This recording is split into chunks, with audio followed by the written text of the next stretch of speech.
A rifle ball tore through his thigh at Kettle Creek, crippling him for life. He was enslaved, black, and fighting in a war where victory could still mean returning to bondage.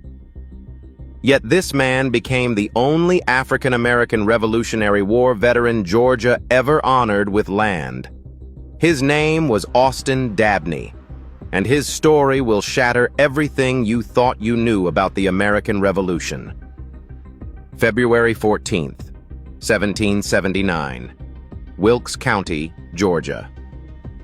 According to the American Battlefield Trust, 340 Patriot militiamen were about to ambush 600 Loyalist forces camped along Kettle Creek. Among those Patriots was a 14-year-old enslaved artilleryman who'd been sent to fight in place of his enslaver, Richard Aycock. That artilleryman was Austin Dabney. The Battle of Kettle Creek raged for 4 brutal hours. As documented in the New Georgia Encyclopedia, Dabney served under Lieutenant Colonel Elijah Clark, manning artillery positions as musket fire exploded around him. Then it happened. A rifle ball ripped through his thigh, shattering bone and leaving him bleeding on the battlefield. Colonial Governor George Gilmer later wrote that no soldier under Clark was braver or did better service during the Revolutionary struggle. A white soldier named Giles Harris found Dabney collapsed and carried him home. It took months for Dabney to recover, and when he did, he was permanently crippled. But here's where the story takes an extraordinary turn. According to Georgia State Archives records from August 14, 1786, the Georgia legislature did something unprecedented.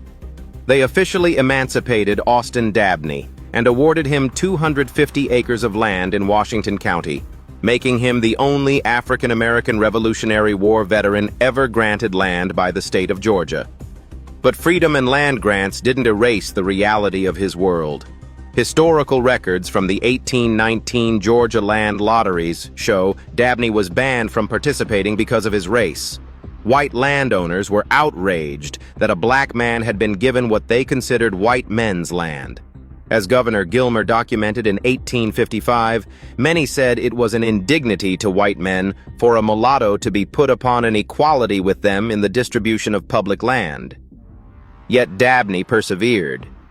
In 1821, thanks to state legislator Stephen Upson's advocacy, he received an additional 112 acres in Walton County. Federal pension records show he received $60 annually starting in 1789, increased to $96 in 1816 for his war injuries. He prospered, became known for owning the finest racehorses in the county, and did something remarkable. He used his wealth to send Giles Harris's son, William, to Franklin College, what would become the University of Georgia, and supported him through law school. Governor Gilmer recorded a powerful moment. When William Harris took the lawyer's oath in 1817, Austin Dabney stood outside the courthouse, unable to enter. When his protege was sworn in, Dabney burst into tears. In 1835, William Harris named his own son Austin Dabney Harris, in honor of the man who changed his family's life forever.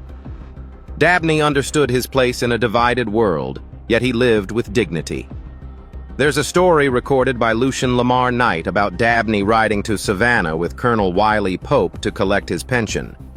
As they approached the city, Colonel Pope suggested Dabney ride slightly behind him, following social customs of the time. Dabney agreed. But when they passed Governor James Jackson's house, the governor himself ran into the street, seized Dabney's hand, pulled him from his horse, and brought him inside as an honored guest.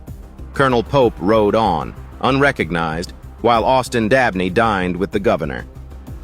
In his later years, Dabney became what historical accounts called one of the best chroniclers of Revolutionary War events in Georgia. He shared wisdom that resonates even today. Fellow Revolutionary War veteran Agrippa Hull once said something that could have been Dabney's own words. "It is not the cover of the book, but what the book contains is the question. Many a good book has dark covers." Austin Dabney died in Zebulon, Georgia in 1830. He left all his land and property to William Harris and was buried in the Harris family plot in Pike County. For over 180 years, his grave went unmarked. Then, in 2010, the Sons of the American Revolution held a dedication ceremony, finally giving this forgotten hero the recognition he deserved. Between 5,000 and 20,000 black patriots fought for American independence, according to genealogical research presented at Dabney's memorial. Most returned to slavery. Austin Dabney was the exception, the only one Georgia chose to honor. His story asks us an uncomfortable question. How many other heroes have we forgotten because history chose not to remember them? What do you think Austin Dabney's legacy teaches us about courage, sacrifice, and the true cost of freedom? Drop your thoughts in the comments. If this story moved you, hit that follow button because we're uncovering more buried American history that'll blow your mind. Share this with someone who needs to know that heroes come in all colors, and sometimes the bravest stories are the ones we've never been told.